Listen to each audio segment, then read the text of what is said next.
What are the first names that come to mind when you think of the epitome of high performers in sport? Well, the one I'd have to go for would be the footballer Petr Cech. Wow. And I'd say that for a couple of reasons. I think the one is I think goalkeeping is an underestimated position. And something to consider is that a striker, the best, most expensive striker you can get, will be involved in around half of the goal action in a match. Yeah. A goalkeeper is involved in every single goal action. Mm. So the influence of a goalkeeper, for whatever reason, I think people underestimate. And then the second thing I would say, if you just look at records, just go and look at the records. Nobody compares to Petr Cech in the Premier League era. Nobody comes close. So, for me, that's a fairly obvious one. It's an unforgiving position where people are, goalkeepers aren't able generally to make excuses, and they're held accountable. So for me, that's an incredible athlete. And on Petr Cech specifically, then, is it the stats that make you think of him, or is there maybe something in his mentality that you've noticed that sets him apart from the rest of the crowd? Well, I think a couple of things maybe. I mean, the fact that he had a long, successful Premier League career, but now he's busy playing ice hockey.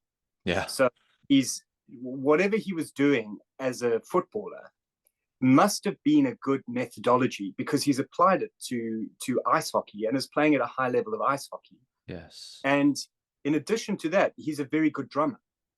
And he must have applied that methodology to drumming as well.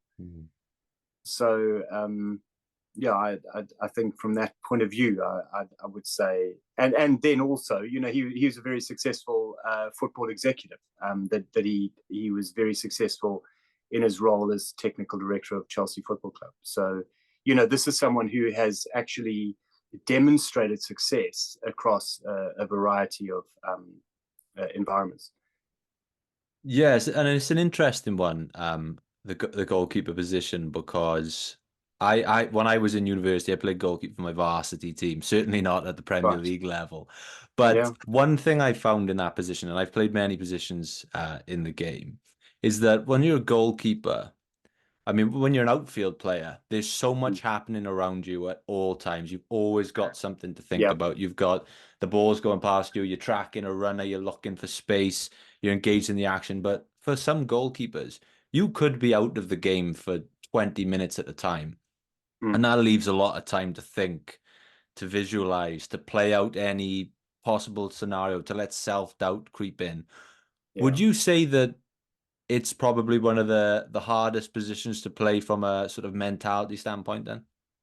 Well, I remember I used to coach under-8 football, Yeah. and I remember a scenario where the defenders had gone up because they'd got bored of defending and were trying to score a goal, and left about a 3-on-1 with the goalkeeper. And then, the opposition team scored, and the defenders run back pointing their fingers at the goalkeeper. And, for that alone, the fact that you're a very easy target to bear responsibility, for sure, you need a strong mentality to deal with that.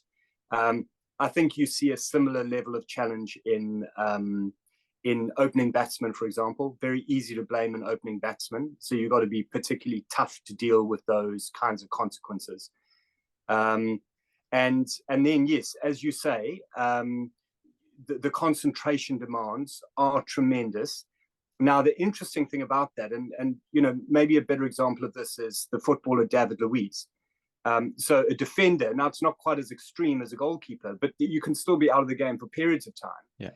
And the older David Luiz got, the more interested he became in the tactics and the tiny details of the game. And he actually realized eventually that you're never out of the game. As a defender, you are always involved because you're always making micro adjustments to your position. And if you watch Petr Cech, if you go and watch footage of him playing, also, he was never out of the game. He was always doing something. So when you have that very deep understanding of the game, it's not like you're just kind of rocking on your heels and wondering when they're going to come back into your half. Thank you so much for watching. If you enjoyed that video, please subscribe to the Freedom Pack channel and consider clicking here to watch another video that I think you'll enjoy.